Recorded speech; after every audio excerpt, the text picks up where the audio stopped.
ये है Indian border और हेयर इज नेपाल बॉर्डर। तो इसके बीच में एक सड़क है और सड़क के इस तरफ है इंडिया और सड़क के उस तरफ है नेपाल। एग्जैक्ट बर्थ प्लेस है गौतम बुद्धा जी का और बहुत अच्छा था। मतलब जितने भी मंदिर हम अभी तक गए थे ना, उससे सबसे अच्छा बुद्धा जी का बर्थ प्लेस है, क्योंकि वो ओरिजिनली उसको वैसे ही रखा गया है जैसे पहले था। आगे बढ़ रही है भैया,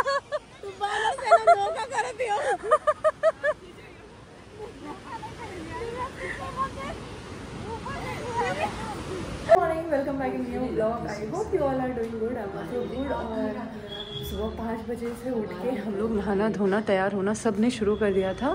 तो फाइनली सब लोग 6:15 तक रेडी हो गए हैं। ऐसा मैंने सोचा नहीं था कि सब लोग इतनी जल्दी तैयार हो जाएंगे, फिर भी हम लोग 6 बजे तैयार होने वाले थे लेकिन 6:15 हो गया है और मुझे लग रहा है कि हम 7 बजे से पहले 7 बजे से पहले हम लोग नहीं निकल पाएंगे। अच्छे बच्चों की तरह सब लोग फटाफट रेडी हो गए हैं और नाश्ता भी रेडी कर दिया है बुआ जी ने। पूरा 2-3 घंटा नहीं यार, हम लोग 5 बजे उठे थे, अभी 7 नहीं बजा है, तो अच्छे बच्चों की तरह ही सब लोग रेडी हो गए। दिव्या के हिसाब से 1 घंटा सब लोग लेट हैं। 6 बजे यहाँ से निकल जाना था लेकिन अभी तक निकले नहीं है, इसलिए दिव्या को लग रहा है अच्छे बच्चों की तरह नहीं स्लो मोशन में सब लोग रेडी हुए हैं। हम लोग नेपाल बॉर्डर के पास पहुंच चुके हैं। तो उससे 1 किलोमीटर पहले ही यहाँ पे पार्किंग है जहाँ पे हम गाड़ी अपनी जमा कर रहे हैं। गाड़ी को जमा करके उस साइड हम जाएंगे। पहले यहाँ से 1 किलोमीटर के लिए हम ऑटो लेंगे, फिर जाएंगे बॉर्डर पे। बॉर्डर क्रॉस करके हम उस साइड से वहाँ की ऑटो लेंगे, उसको हम बुक करेंगे और फिर हम वहाँ पे घूमेंगे। तो अभी के लिए हम पहले यहाँ पे गाड़ी जमा कर देते हैं और गाड़ी का चार्ज है 100 रुपये पर डे के हिसाब से। तो रेट भी बहुत सही है, बहुत रिजनेबल है। तो हम यहाँ पे गाड़ी अपनी सबमिट कर देते हैं और फिर यहाँ से चलते हैं। बदलवाना पड़ता है, सही रहता है। और पैसे भी हम देखेंगे, अगर चेंज कराने का मन होगा तो चेंज कराएंगे, नहीं तो फिर हम इंडियन रुपीज़ में ही वहाँ पे काम चलाएंगे, क्योंकि इंडियन रुपीज़ भी वहाँ पे चलता है। देखिए हम लोग आ गए थे नेपाल बॉर्डर पे। सामने है नेपाल बॉर्डर और बॉर्डर हम लोग क्रॉस करेंगे पैदल। पहली बार मैं अपनी लाइफ में अपने देश का बॉर्डर क्रॉस करने वाली हूँ भले ही वो नेपाल का क्यों ना हो, इंडिया नेपाल का क्यों ना हो। मैं पहली बार अपने देश से बाहर जाने वाली हूँ अभी जाएंगे, अभी एक कदम हुआ। ये लोग जा चुके हैं मैं पहली बार जा रही हूँ नेपाल।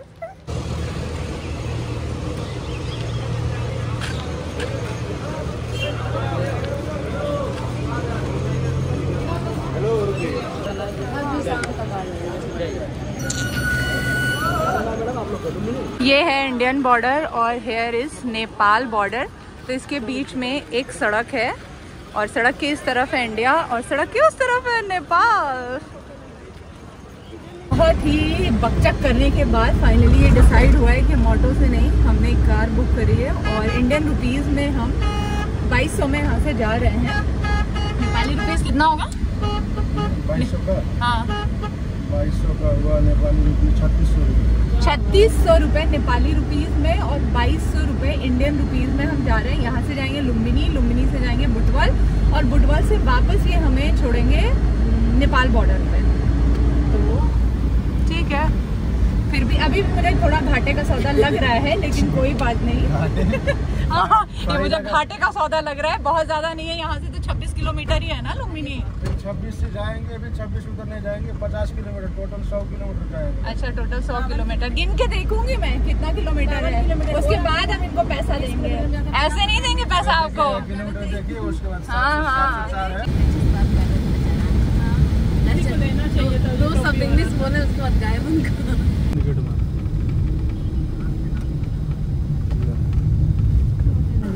भैया जी रुके हैं फ्यूल लेने के लिए और यहाँ पे पेट्रोल है 158 रुपये लीटर। इंडिया में है आई थिंक 98 के आसपास। तो इंडियन रुपीज़ में यहाँ पे भी कम ही होगा, लेकिन नेपाली रुपीज़ में यहाँ पे 158 रुपीज़ लीटर है पेट्रोल और डीजल है 144 रुपये लीटर। लुम्बिनी हम लोग पहुँच गए हैं, लेकिन उसके अंदर एंट्री करने के लिए हमें गाड़ी का पास लेना होगा, जो कि बनेगा आई थिंक 450 या 500 के आसपास और इंडियन रुपीज़ में वो होगा 250। तो भैया जी गए हैं वो पास लेने के लिए। सामने है यहाँ पे टूरिस्ट इन्फॉर्मेशन सेंटर, यहीं से मिलेगा लुम्बिनी का पास। और इधर है, थोड़ा सा आगे जाके, ऐसा उन्होंने बताया है। ग्राउंड में बहुत सारे मंदिर हैं, उन सब में हम बारी बारी करके जाएंगे। तो सबसे पहले हम जा रहे हैं इस मंदिर में। बहुत अमेजिंग है यार, मतलब देख के मैं सरप्राइज हो गई, इतना प्रिटी लग रहा है ये।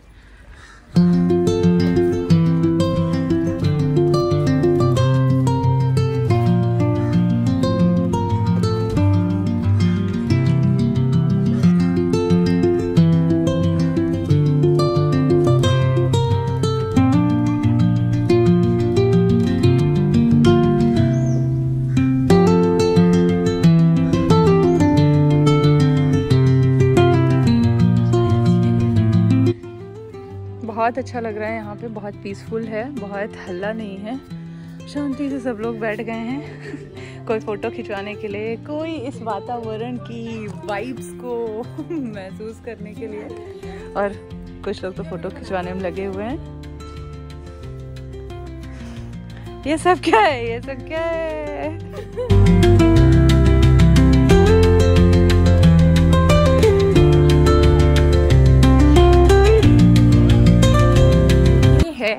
Singapore UDC monastery.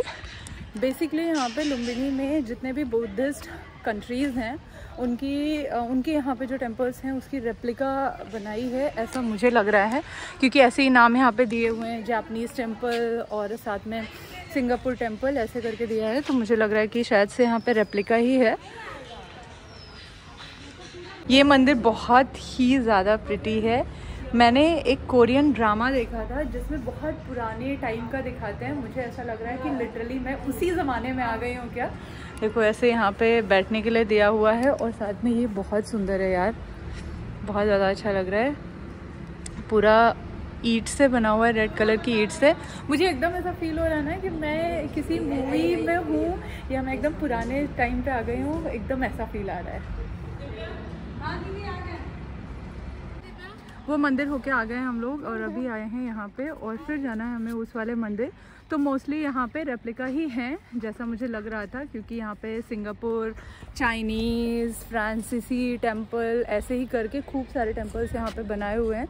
तो बस लास्ट मंदिर ये वाला है जहाँ हमें जाना है, फिर उसके बाद वो हमें दूसरे किसी टेम्पल ले जाएंगे, तो वापस हमें जाना होगा गाड़ी पे। और गर्मी तो यहाँ पे भी है भाई साहब, अगर आना है तो अच्छे मौसम में आओ। हालांकि ठीक है, उतनी गर्मी नहीं लग रही है जितनी गोरखपुर में हमें लग रही थी, एकदम लू भी लग रही थी, गर्मी भी लग रही थी। लेकिन यहाँ पे फिर भी थोड़ा सा मौसम ठीक है, लेकिन गर्मी तो है। तो यहाँ पे आना है तो अच्छे मौसम में आओ, थोड़ा ठंडी रहे तो ज़्यादा ही अच्छा रहेगा। अप्रैल में तो गर्मी है। आइए निकलिए बाहर। अभी हम लोग पहुँचे हैं चाइनीज़ टेम्पल में, और इधर उसके जस्ट सामने है कोरियन टेम्पल। तो हम लोग सोच रहे हैं कि पहले हम लोग जाते हैं चाइनीज़ टेम्पल में। ये भी बहुत प्रिटी लग रहा है, सब सारे देशों के मंदिरों की रेप्लिका यहाँ पे बनी है। जल्दी जल्दी कदम बढ़ाओ, नहीं तो मंदिर बंद हो जाएंगे 12 बजे।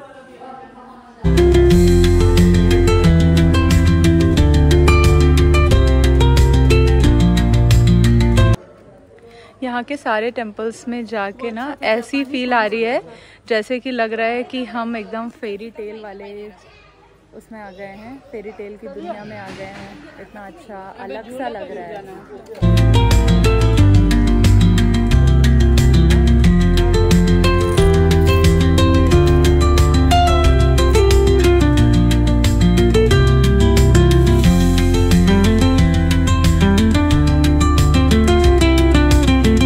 अभी हम लोग आ गए हैं लुम्बिनी के मेन टेम्पल में, जहाँ पे बोलते हैं कि गौतम बुद्ध जी का जन्मस्थली है। वहाँ पे हम लोग आए हैं। सामने है मंदिर, और 400 मीटर अप्रॉक्स आपको पैदल चलना होगा। वैसे मुझे जो हमारा ड्राइवर था उसने ये बोला था कि वहाँ पे टिकट लगेगा, लेकिन अंदर आके हमने पूछा तो उन्होंने बोला टिकट नहीं लगेगा, आपको बस अपना ID प्रूफ दिखाना होगा, उसके बाद आप मंदिर के अंदर जा सकते हैं।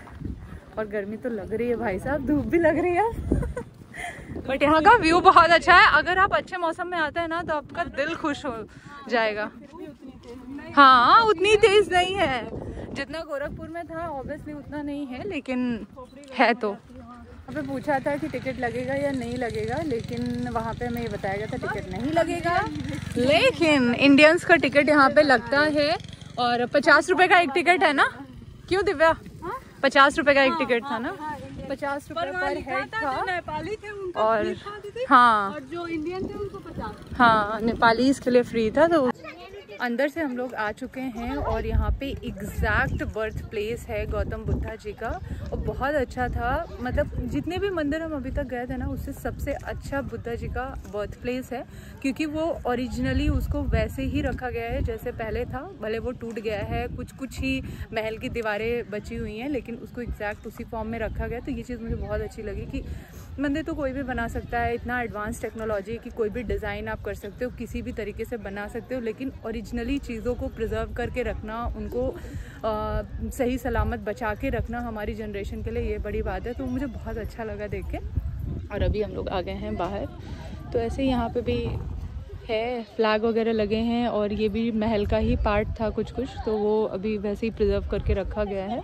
बट अंदर तो मुझे बहुत ज़्यादा अच्छा लगा, बहुत अच्छा एक्सपीरियंस था। इस पूरे एरिया में फ्लैग लगे हुए हैं बहुत, लेकिन गर्मी हो गई जिसकी वजह से एकदम गरम है, दौड़ के आना पड़ रहा है। सिंधुजा कहाँ है? दीदी वही रह गई। लोग रुके हैं, रास्ते में ले रहे हैं एक ब्रेक, क्योंकि हम लोग को करना था लंच। और मैंने मंगाया था छोले भटूरे, दिव्या ने मंगाया था डोसा, और सुषमा ने पता नहीं ऐसा क्या मंगा लिया जो आया ही नहीं अभी तक। और इन्होंने मंगाया था, नेपाली डिश होती है, वेज थुक्पा है, जो कि देखने में मुझे तो बहुत फैंटेसी जैसी लग रही है। तो मैं सोच रही हूँ कि मैं भी थोड़ी सी टेस्ट करके देखती हूँ कैसी है। और यहाँ से लंच करके हम लोग निकलेंगे सीधे बुटवल के लिए, और टाइम हो गया है 1 o'clock, 1 बज चुका है। खाना पीना सबका हो चुका है और अभी है बिल की बारी। तो यहाँ पे नेपाली रुपीज़ में ये हुआ है 1290 का, और इंडियन रुपीज़ में ये हुआ है 750 रुपये, जिसको पेमेंट हम कर देते हैं और फिर यहाँ से निकलते हैं। बुटवल की नदी और पहाड़ों के बीच हम लोग पहुँच चुके हैं। ऊपर से हम लोग आए हैं, नीचे हम लोग जा रहे हैं। इस लोहे के पुल को हम लोग को क्रॉस करना होगा, क्रॉस करके हम जाएंगे उस तरफ, और फिर नीचे उतर के जाना होगा नदी के लिए। चलो, ये 1 किलोमीटर का तो पुल ही मुझे लग रहा है। तो गंदी हो गई अब सुषमा की बट रही है भैया। दोबारा से धोखा कर दियो।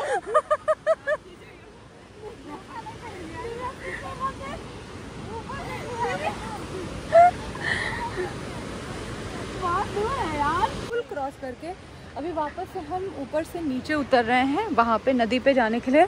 बहुत मस्त व्यू है। सबसे अच्छा तो मुझे यहीं पे बुटवल में आके ही लगा कि एकदम ग्रीनरी भी है, और अगर बारिश होती ना तो मज़े ही आ जाते, एकदम पूरा ग्रीनरी होती यहाँ पे। नहीं, हम लोग सेफ रास्ते से चलते हैं, थोड़ा सा भले रास्ता लंबा पड़े।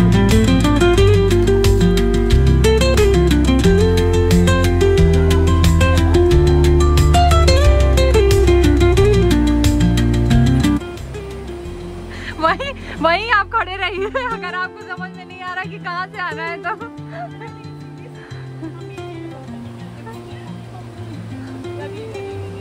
आराम से। दिव्या और सुषमा पहुंच चुके हैं एकदम नीचे, हम लोग अभी ऊपर हैं। मुझे तो ऊपर से बहुत अच्छा लग रहा है, और नीचे मुझे लग रहा है बहुत फ्लैट एरिया मिला नहीं है जहाँ पे हम लोग पैर भिगा के बैठ सकते हैं। यही है बोल के सिंधुजा को 10 किलोमीटर हम लोगों ने ट्रैकिंग करा दी। क्या हुआ? इससे अभी प्लेन रास्ता है, आ जाओ। अच्छी खासी ट्रैकिंग करके हम लोग फाइनली नदी के किनारे पे पहुंच गए हैं। हमें एक जगह मिल गई है, कई जगह हम भटके, मुझे लगा कि अब नीचे मिलेगा हम लोग को बैठने के लिए, लेकिन फिर एकदम से ऐसे ऊंचे ऊंचे पहाड़ आ जा रहे थे कि नीचे आ ही नहीं पा रहे थे हम। फाइनली हमें एक अच्छी जगह मिली जहाँ पे हम लोग आके अपने पैरों को पानी में डाल के बैठे हैं, मज़ा ले रहे हैं। अच्छा लग रहा है, एकदम ठंडा ठंडा पानी। मैं कपड़े लेके नहीं आई हूँ ना, वरना मैं नहा लेती, मेरा बहुत मन कर रहा है। इतना अच्छा लग रहा है यार ये ठंडा ठंडा पानी। अब कहीं नहीं जाते, अब यहीं रुकते हैं।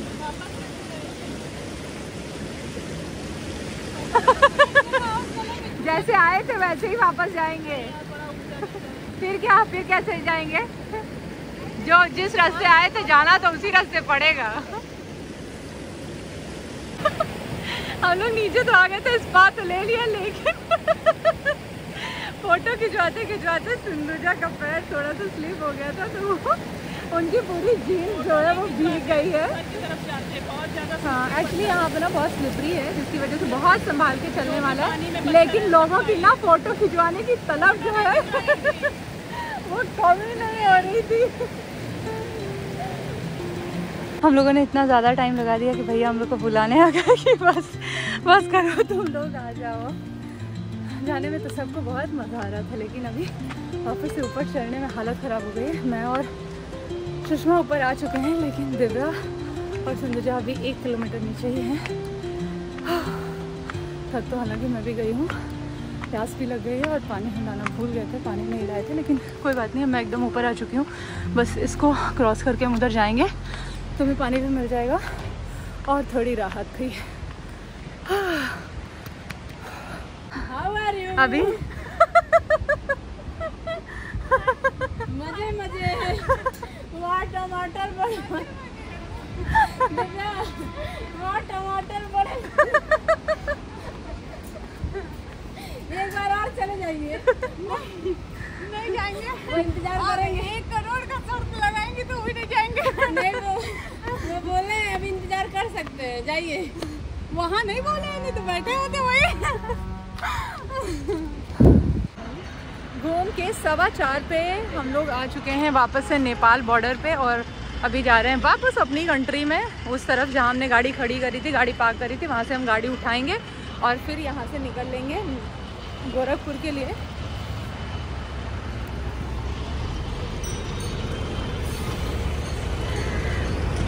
इंडिया में एंट्री करने के लिए हमें अपना आधार कार्ड दिखाना होगा कि हम इंडियन हैं, उसके बाद हम इंडिया में एंट्री कर सकते हैं। लोग कपड़े चेंज कर चुके हैं, यहीं बॉर्डर पे ही जहाँ हमने गाड़ी पार्क करी थी वहीं पे सबने कपड़े चेंज किए, और अब हम लोग निकल रहे हैं। एग्जैक्टली 5 बज गया है, देखते हैं कितना टाइम लगेगा। यहाँ से सनौली बॉर्डर से गोरखपुर है 95 किलोमीटर, तो आई होप सो कि आज हम टाइमली निकले हैं तो टाइम पे हम पहुँच भी जाएँ।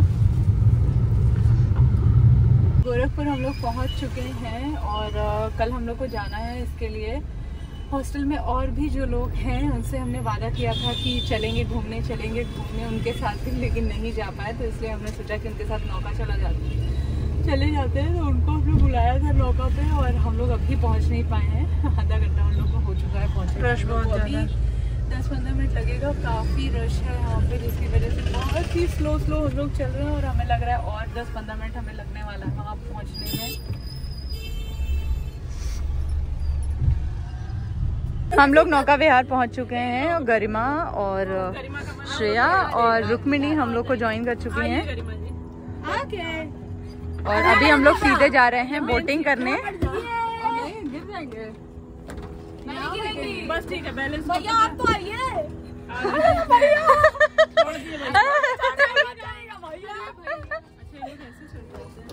हम लोग को कुछ Welcome to my vlog. Welcome to Preeti's vlog, guys.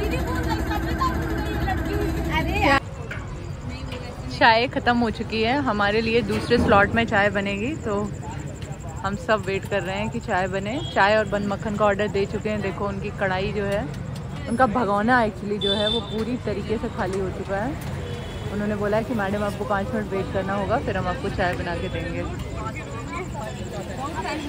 हम देंगे नहीं गाय को 1 पाव खिला दिया है, और वापस से वो दिव्या को देख रही है, लेकिन दिव्या बोल रही है मुझे भी भूख लगी है, अब मैं दूंगी नहीं गाय को, खुद ही खाऊंगी।